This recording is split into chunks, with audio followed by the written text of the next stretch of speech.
집어넣고 조율해갖고 잘 되면 먹어요. 그 정도가 아니라 쟤네들은 먼 곳에서 자기 친구들이랑 막 놀다가도 어떤 나뭇가지를 이렇게 보면 이렇게 보고 집어요. 이렇게 보고 그러고는 달려갑니다. 왜? 자기가 기억하고 있는 겁니다. 자기가 잘 쑤시는 거기에 요렇게 하고 들어가는데 요 나뭇가지면 딱 되겠다. 그러면 가갖고 이렇게 집어넣는 겁니다. 그래갖고 한다는 겁니다. 이건 그냥 단순히 복잡한 행동이 아니라 내가 하는 행동의 결과를 예측하기도 하고 거기에 어떤 일이 벌어지는가에 따라서 내 행동을 변형을 시키기도 하고 그 구조를 또 변형시키기도 하는 거죠. 복잡한 단계를 가진 이런 행동들. 이건 정말 두뇌의 작용이 없이는 하기 힘들 것 같다는 생각입니다. 그래서 이런 것들. 또 이웃나라 일본에는 야생의 원숭이들이 살죠. 일본 원숭이가 사는데 일본 원숭이들은 고구마를 씻어 먹는 풍습을 갖고 있습니다. 근데 이거는 우연한 기회에 이런 게 생겼다고 그래요. 일본 학자들의 관찰에 의하면 그 공원 관리자들이 어느 날 실수로 고구마를 가져가다가 엎었어요. 근데 고구마가 모래사장에 막 이렇게 됐는데 막 원숭이들이 달려와가지고 다 집어갖고 먹기 시작하는 거죠. 근데 씹으니까 모래가 같이 씹힐 거 아니에요. 막 뱉고 그러는데 그때 2살밖에 안 된 이름이 이모라는 원숭이가 그걸 그냥 짚고 바다로 가더라는 겁니다. 가서 그냥 씻어서 먹더라는 겁니다. 그러니까 다른 놈들은 이러고 보다가 그러고는 다 쫓아가서 했다는 거예요. 그래서 그다음부터는 이 사람들이 그냥 가서 뿌리면 됩니다. 그럼 알아서 다 씻어서 먹는 겁니다. 이모라는 그 친구는 머리가 기가 막히게 좋은 친구였나 봐요. 얼마 후에 그 공원 관리자들이 곡류를, 이게 예를 들면 쌀알 같은 거를 또 엎질렀어요.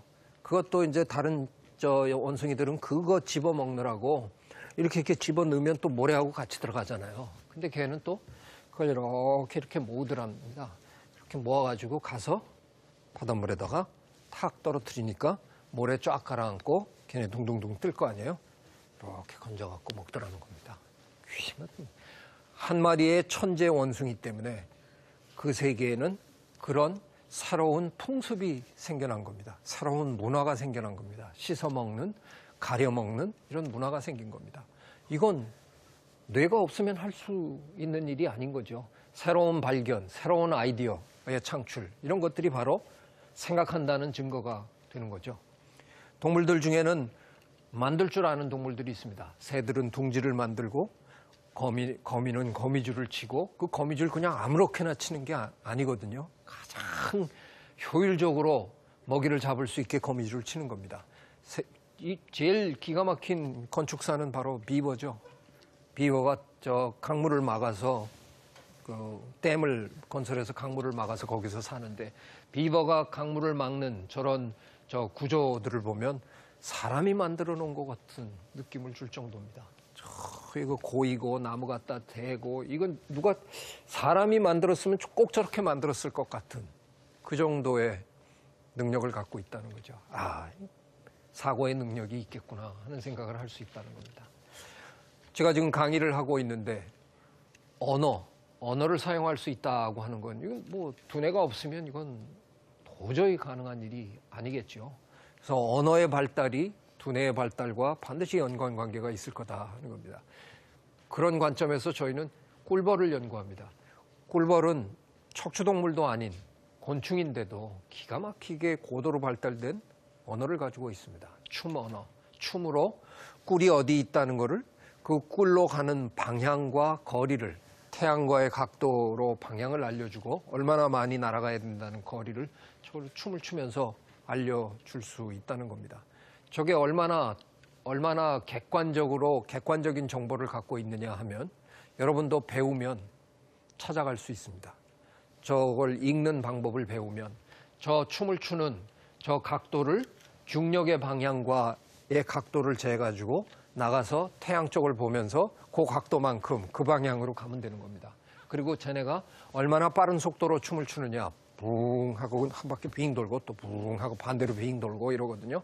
요거를 예를 들어서 1분에 몇 번을 하나 하는 거를 재놨다가 그래프를 만들어서 상관관계를 조사하고 나면 아는 거리에 갈 때 몇 번은 하는데 이번에는 2배를 하구나. 그러면 내가 아는 거리에 2배다 하는 걸 합니다. 그러니까 꿀벌들 간에도 명확한 의사 전달이 가능한 거고요. 심지어는 꿀벌이 아닌 인간에게도 쟤네들이 정확한 정보를 전달할 수 있다. 이게 언어인 거죠. 그래서 언어의 발달도 분명히 뇌의 그런 걸 사고 능력을 보여줄 수 있는 걸 거다 하는 겁니다. 예전엔 그 아이를 기르면서 여러분도 뭐 크면서 부모님한테 거짓말하지 말라는 얘기를 참 많이 듣고 그셨죠. 그래서 절대로 거짓말 안 하고 사시죠 지금. 하루에도 수십 번 거짓말하고 살잖아요. 자기 자신에게 거짓말하죠. 우선 난 할 수 있어. 세상에 그런 거짓말이 어디 있습니까? 분명히 난 할 수 없는데 난 할 수 있어.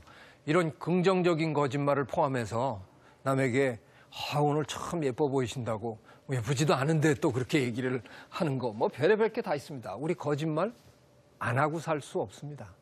다만 좋은 거짓말을 하고 살면 되는 거죠. 그런데 예전엔 아이가 너무 거짓말을 많이 하면 의사 선생님 찾아가기도 했었어요. 우리 애 도대체 어떻게 해야 되냐. 요즘 그래서 의사 선생님 찾아가면요. 의사 선생님들이 다른 얘기합니다. 기뻐하십시오. 아이가 머리가 기가 막히게 좋다는 얘기인데 지도만 잘해 주시면 크게 되겠습니다. 왜? 거짓말을 할 수 있다는 거는 이미 상황 파악이 끝났다는 거죠. 그걸 뒤집을 줄 안다는 건 기가 막힌 머리가 아니면 불가능하다는 겁니다. 침팬지들이 거짓말합니다. 또 물대새라는 새인데요. 저 새가 기가 막히게 거짓말을 잘합니다. 이렇게 둥지에 앉아 있는데 여우나 뭐 이렇게 누가 다가온다. 그럼 처음에는 숨어요. 우선은 웅크리고 숨어가지고 안 들키려고. 그런데 어느 순간에 들켰구나. 그러면 엄마 새가 날아갑니다. 저만큼 날아가서 퍼덕퍼덕합니다. 날개가 부러졌다 하고 퍼덕퍼덕합니다. 그러면 이제 여우가 회심의 미소를 날리면서 오늘 내가 무슨 운이 좋아가지고 저렇게 거저 먹이가 있나. 유유하게 그한테 접근합니다. 가까이 오면 그때 휙 하고 날아가는 겁니다. 그럼 벌써 여우는 둥지는 잊어버린 겁니다.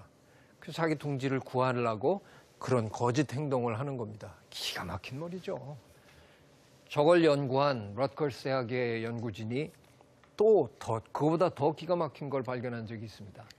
저 서부 지역에, 미국의 서부 지역에 사는 물대새들은 늑대나 여우를 만날 경우도 있지만 더 자주 누구를 만나냐면 소떼를 만납니다. 소들을 이렇게 풀어서 이제 풀 먹으라고 이렇게 흩어놨는데 소들이 걸어오는 겁니다. 거기서 소들 앞에서 저만큼 날아가서 난 날개 부러졌다. 이게 통합니까? 소들은 초식동물입니다. 초식동물 앞에서 이래봐야 안 통하는 겁니다. 그럴 땐 저 어미새가 어떻게 하느냐. 둥지 위에 올라가서 꼿꼿이 쓴답니다. 서가지고.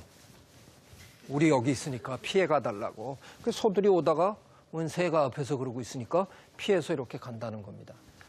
저 한 마리의 새가 늑대가 오면 날개 부러졌다는 걸 하고 소가 오면 저건 인터넷 쳐가지고 초식동물이 초식동물이니까 안 통해. 그리고 초식동물이 오면 이걸 한다는 겁니다. 기가 막힌 머리라는 거죠. 거짓말을 할 수 있다 하는 게 아마 굉장한 두뇌 작용을 필요로 할 거다 하는 점에서 저희가 또 연구를 합니다.